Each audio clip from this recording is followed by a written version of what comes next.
Muito bem, nós estamos recebendo ao vivo, remotamente, o ministro do Supremo Tribunal Federal, ministro Gilmar Mendes, o decano do STF. Boa tarde, ministro Gilmar Mendes. Boa tarde a todos vocês, cumprimentar a Rede Meio Norte, aí, agradecer o convite, me colocar à disposição. Agradecer ao senhor a gentileza de ter reservado um espaço na sua agenda para esta entrevista. O senhor, nesse momento, fala aos piauienses, a boa parte do norte e do nordeste. Temos afiliadas em vários estados e também para boa parte do país através de emissoras que também são associadas por TVs a cabo. Ministro, nós tivemos, do 7 de setembro, foi o auge, um pouco depois, estivemos às portas de uma crise institucional pesada, envolvendo executivo e judiciário. Depois, com o recuo do presidente e a carta a quatro mãos com Temer, se falou na trégua. A minha pergunta primeira para o senhor essa trégua está sendo respeitada, na opinião do senhor? E dois, ela vai ser prolongada, ela vai perdurar? Eu tenho a impressão de que, desde aquela manifestação, o presidente não voltou mais a discutir aqueles questionamentos. Eu tenho a expectativa de que é preciso dialogar e adequar esse diálogo para que nós possamos nos dedicar às coisas importantes. O país está aí ainda com a grave crise da pandemia. Nós vimos ainda hoje esse episódio altamente ilustrativo e constrangedor do ministro da Saúde se revelar contaminado lá em Nova York, quando estava na Assembleia Geral da ONU. Repercussão mundial, né, para um país que resistiu a enfrentar a Covid de maneira ortodoxa, que fez aí recomendações de tratamento precoce, e cloroquina, e ivermectina, e azitromicina, e coisa do tipo. Nós temos aí importantes questões econômicas, financeiras para resolver. Nós temos 16 milhões de desempregados.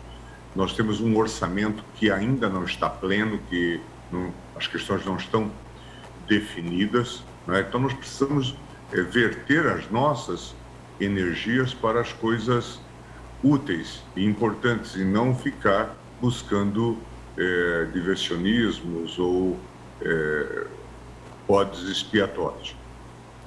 O senhor falou do orçamento e o Congresso quer transformar os precatórios judiciais de 89 bilhões previstos para o ano que vem para 40, negociando os 49 restantes para os anos seguintes. Essa é uma boa saída do Legislativo e ela é constitucional, ministro? Vamos aguardar a formulação definitiva dessa proposta, né? A Câmara e Senado estão se debruçando sobre essa temática. Vamos aguardar a definição para que nós tenhamos aí com segurança a avaliação de fato, o objeto do questionamento. Esse tema precisa ser resolvido, porque sem ele o orçamento não estará completo. Nós temos a questão do teto, nós temos a questão, o teto de gastos, nós temos a questão do auxílio emergencial, que precisa ser estendido ou modificado, as despesas discricionárias. Em suma, nós temos que terminar o ano de 2021 e começar o ano de 2022. Em suma, temos muitas questões pela frente que precisam ser encaminhadas. E encaminhadas agora. Elas precisam ser resolvidas, por isso o Congresso está sobre elas se debruçando. Sávia? Ministro, o senhor determinou que o IBGE informe o valor necessário para realizar o censo do ano que vem. A gente corre o risco de não ter esse censo e qual seria a consequência direta para a execução de políticas públicas aqui no Brasil? Como é que o senhor avalia? A expectativa, o governo diz que os recursos existentes são suficientes, essa é uma questão que precisa ser esclarecida, mas é fundamental que haja o censo, porque é ele que permite depois fazer o desenho de políticas públicas, além do que são os dados do IBGE que permitem fazer vários cálculos de repasse, FPE, FPM, certamente tem implicações na área da saúde e da educação, mas eu tenho a convicção de que haverá espírito construtivo e isso será devidamente encaminhado. Ari?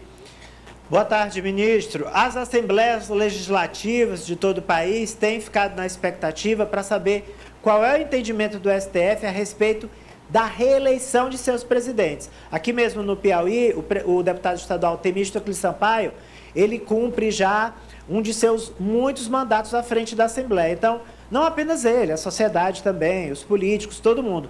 Qual é o entendimento do STF a respeito de reeleição de presidente de Assembleia Legislativa, ministro?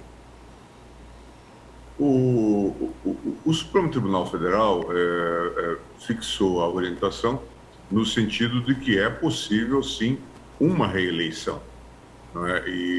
E na última decisão que se tomou, acho que em 6 casos, assentou também que esta decisão se aplica a partir da publicação do acórdão, que se deu, salvo engano, em abril deste ano. Portanto, as eleições que se fizeram anteriormente, em princípio, estão preservadas. Mas essa é uma questão que vai ter que ser avaliada tendo em vista cada situação e cada caso. O tribunal fixou uma tese e isso será aplicado. Apoliana? Ministro, boa tarde.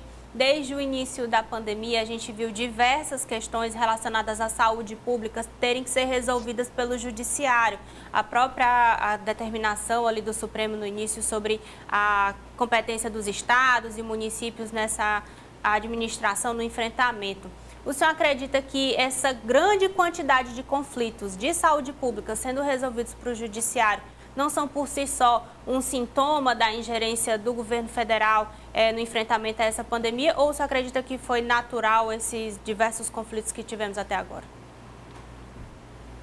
Bom, certamente ninguém contava com esse quadro de pandemia. Nós todos não tínhamos vivido nada semelhante todos os âmbitos. O máximo que tínhamos, sei lá, uma crise de gripe ou coisa do tipo, ou alguma doença infecto-contagiosa mais ou menos localizada. Então, é um quadro absolutamente anormal, e não só no Brasil, no mundo todo, como nós vimos. E todos nós, de alguma forma, estávamos a aprender a lidar com isso. Isso acho que foi bastante importante, e muitos tiveram que judicializar e buscar socorro na própria justiça. Nós mesmos, no Supremo Tribunal Federal, recebemos um número enorme de demandas e tentamos também definir questões. O próprio Plano Nacional de Imunização foi estabelecido a partir de uma decisão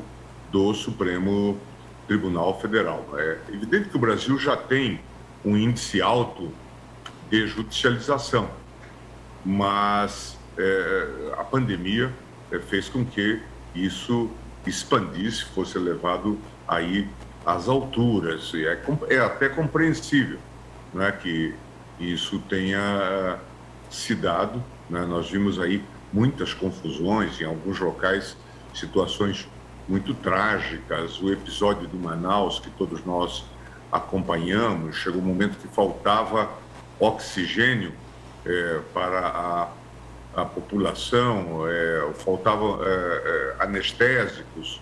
Em suma, nós tivemos aí situações muito graves e muitas dessas questões foram e estão sendo judicializadas. Então, acho que o judiciário foi demandado e, em geral, deu boas respostas nesse quadro. Pois não, Ananias?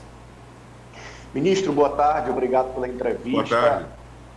Nós estamos vendo também a participação efetiva do Supremo Tribunal Federal, claro, sempre ao ser acionado, junto à Comissão Parlamentar de Inquérito da Covid-19. Há várias provocações feitas ao Supremo e ele tem colocado as suas posições de acordo com a investigação que acontece no Senado Federal. Eu queria, então, que o senhor fizesse uma avaliação. Quais são os desdobramentos da CPI junto ao Supremo Tribunal Federal? Qual será a posição do Supremo diante do resultado dessa investigação que os brasileiros, mais cedo ou mais tarde, deverão conhecer? Eu tenho a impressão de que a CPI cumpre um importante papel de revelar fatos que nós não conhecíamos e, ao mesmo tempo, de ordená-los. Vocês que são jornalistas e que acompanham a vida cotidiana, e nós que, de alguma forma, por dever de ofício e por responsabilidade institucional, também acompanhamos os fatos, certamente, se temos muitas das informações, talvez tenhamos dificuldades, muitas vezes, de ordená-las. Eu já disse em algum momento que a CPI realiza um grande inventário daquilo que ocorreu e certamente será uma fonte importante, inclusive para os nossos historiadores, os historiadores do futuro. O encaminhamento agora, certamente encerrada a CPMI, ela fará as suas recomendações e isso irá à Procuradoria-Geral da República, que tomará, e certamente já está tomando em alguns casos, as providências devidas. Se alguém cometeu crime, aí nós temos uma variada discussão sobre problemas de corrupção, a imputação de charlatanismo, tratamento precoce ineficaz. Ainda hoje estava vendo na televisão a oitiva de um dirigente de uma dessas redes hospitalares que teria usado doentes como cobaia. É um debate que está posto e que precisa ser olhado. Então, isso inicialmente irá para o Ministério Público e depois o Ministério Público tomará as providências, eventualmente poderá, em algum caso, acionar o Supremo Tribunal Federal, mas certamente acionará o Judiciário competente para cada causa. Ministro, a gente tem ouvido aí nos bastidores do Supremo que há uma divisão de preferências quanto à indicação do próximo ministro do Supremo. Segundo os bastidores aí, há um grupo que defende a ida do Procurador-Geral Augusto Aras e outro que defende do ex-ministro da Justiça, André Mendonça. O senhor é de qual time aí? É do time do Mendonça, é do time do Aras, ou é da terceira via, ou nenhuma das anteriores? Não, nós não estamos, acho que nenhum ministro está engajado nessa questão de partidária, de escolha de ministro, até porque não é da nossa competência. Né? É um tema da competência do presidente da República e cabe ao Senado Federal sobre ele deliberar. Então, nós temos que aguardar esse processo institucional, né? Mas E ver qual será o seu desfecho. Algo de inusitado, obviamente, acontece com essa resistência da Comissão de Constituição e Justiça de marcar a data da sabatina. Nós temos aí uma crise política que eu vejo mais como uma crise na base do próprio governo do que um veto explícito ao nome indicado do doutor André Mendonça, mas é um tema que refoge as nossas competências. Não adianta nada nós nos filiarmos a uma ou a outra candidatura, porque o processo de escolha, que é o processo assente na República, é esse que todos nós conhecemos. O presidente da República faz a escolha segundo os seus critérios, né, e tendo em vista os parâmetros constitucionais, encaminha ao Senado, que faz a sabatina e vota. O critério do terrivelmente evangélico é uma boa mudança? Isso foi eu acho que isso foi um exercício retórico que o presidente desenvolveu para fomentar aí a sua base. Eu não acredito que o eventual escolhido venha para cá para cumprir compromissos de caráter religioso. Eu até diria que a pauta envolvendo essas questões de costumes, a chamada pauta moral no Supremo Tribunal Federal, estrito sensu, ela é muito reduzida. Mas esse ambiente político muito conflagrado, muito conflituoso, encontrou-se essa forma de imputar essa qualidade ao eventual escolhido, e eu não tenho sequer a impressão de que isso o esteja prejudicando o candidato. Temos aqui, certamente, pessoas que não são evangélicas, que são católicas, ou que são agnósticas, ou que professam qualquer outra religião, e normalmente isso não interfere no nosso afazer, e eu tenho a justa expectativa de que, confirmado o nome do Dr. André Mendonça, também a nossa vida seguirá com a mesma normalidade. Sabe?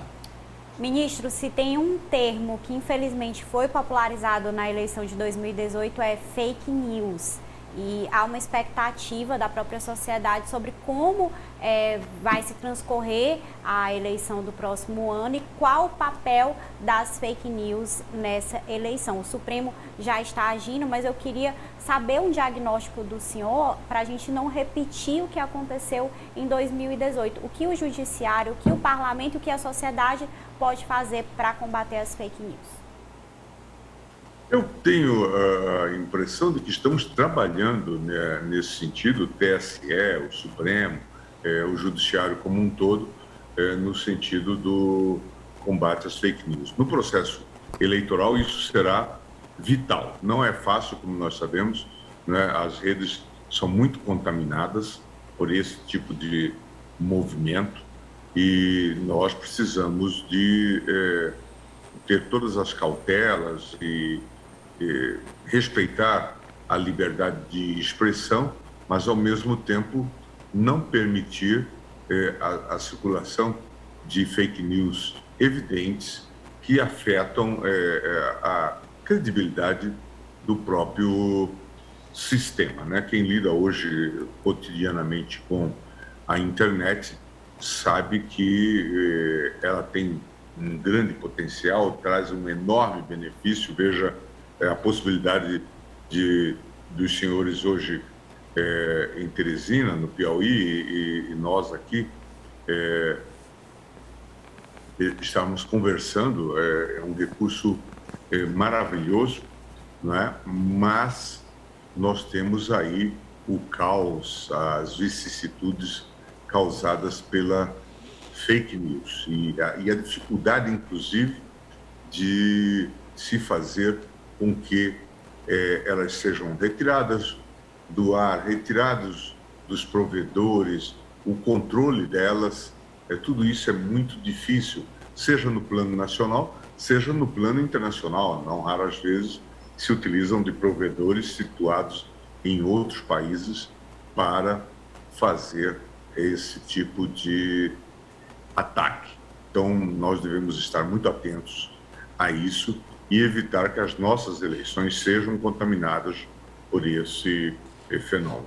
Eu quero aproveitar a pergunta da Sava, ministro, porque ela está tratando aí do projeto do inquérito, né, 4781, que é dos atos antidemocráticos, das fake news, que é tocado pelo Supremo. E a crítica que é feita por advogados dos réus, dos investigados nesse processo, é de que o Supremo está utilizando as mesmas técnicas nesse inquérito utilizadas pela Lava Jato a partir de 2014, conduzindo o processo como um processo de exceção ao modus operandi da justiça. O senhor concorda com esta crítica? Não concordo, não.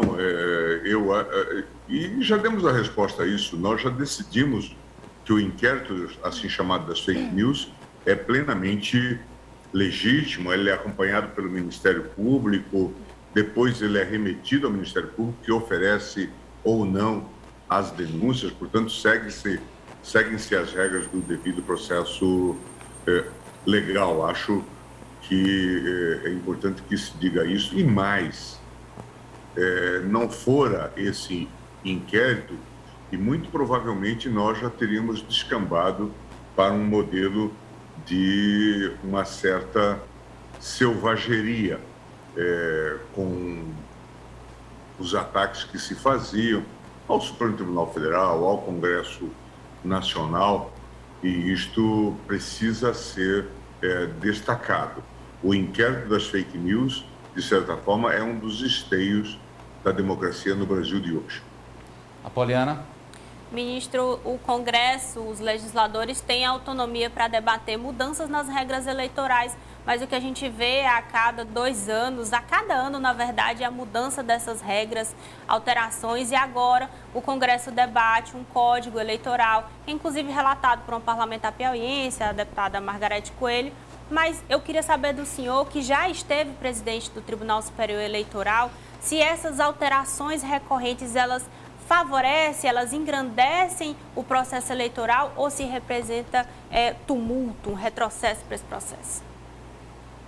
Temos que olhar, o que se fala é que é um código muito ambicioso, né, consolida uma série de propostas que o Congresso já vinha amadurecendo, especialmente a Câmara dos Deputados, né, e não sei se haverá tempo para que o Senado sobre elas delibere, né, certamente haverá boas ideias. A deputada Margarete Coelho é extremamente competente, séria, dedicada, tem cumprido um papel importante com várias relatorias e certamente fez um estudo digno de nota e certamente isso terá que ser examinado. Não sei se haverá tempo para ser examinado de modo a ser útil para aplicar as eleições do próximo ano, porque aqui também, em muitos temas, certamente nós temos a questão da anterioridade ou da anualidade. Ari. Operação Lava Jato, ministro. Quem defende a operação e os seus métodos hoje questionados diz, olha, mas ela, apesar de eventuais excessos, recuperou aí 4 bilhões de dinheiro desviado. E quem a critica diz, não, ela estava funcionando no final das contas como um poder paralelo ao próprio judiciário, adotando suas próprias regras. Eu queria que o senhor avaliasse o que fica de herança, o que fica de lição da Lava Jato. Certamente haverá méritos inegáveis na Lava Jato.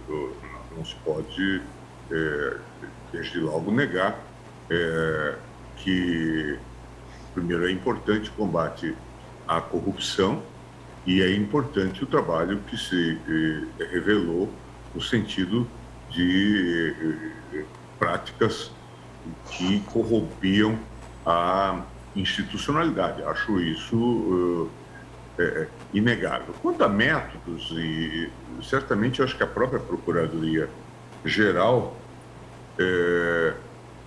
está fazendo a revisão, a sensação de que havia perdido o controle, de que o setor se tinha autonomizado e que não havia uma adequada supervisão, e por isso ela está voltando ao modelo não de forças-tarefas, mas dos antigos GAECOS que existem no Ministério Público estadual também, então, e evitando o surgimento dessas ações espetaculosas, com os déficits que nós detectamos. Quando se fala aí nos valores, acho os valores são expressivos.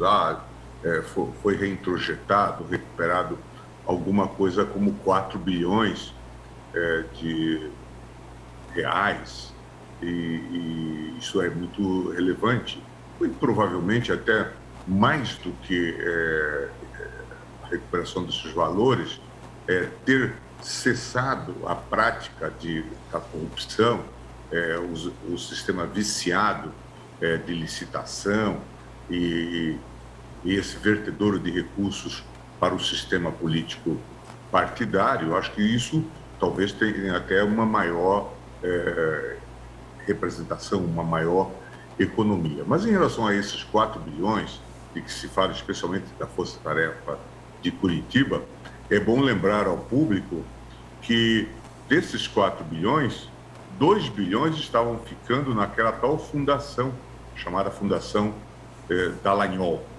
Eles estavam se apropriando, portanto, desse valor e diziam que usariam para mensagens, atitudes de combate à corrupção. Eles, inclusive, se contratariam para dar palestras de combate à corrupção, de ensinamento de compliance. Então, é possível que esse seja o mais caro honorário que se conhece, né? Eles estavam ficando com 50% do que eles dizem que se apropriaram. Eu fico muito desconfiado de combatentes da corrupção que gostam muito de dinheiro. Vamos fechar com você, Ananias. A última pergunta para o ministro. Ministro, o senhor tem sido uma voz... Perdemos o sinal, Juliana? Tá ok agora? Voltou, Ananias, vamos lá. Refazer. Pois não. O senhor apontando, inclusive, a fabricação artificial de crises institucionais, afastando o país do enfrentamento dos seus problemas reais e defendendo um reordenamento da nação. Então, eu questiono ao senhor, quais seriam as nossas prioridades agora, na visão do senhor, para que a gente consiga avançar como país, como nação? Eu acho que, fundamentalmente, temos que reduzir essa conflituosidade e nos concentrarmos nas medidas que são relevantes para que evitemos um caos econômico e daí um caos político, financeiro. Acho fundamental que a gente tenha essa visão.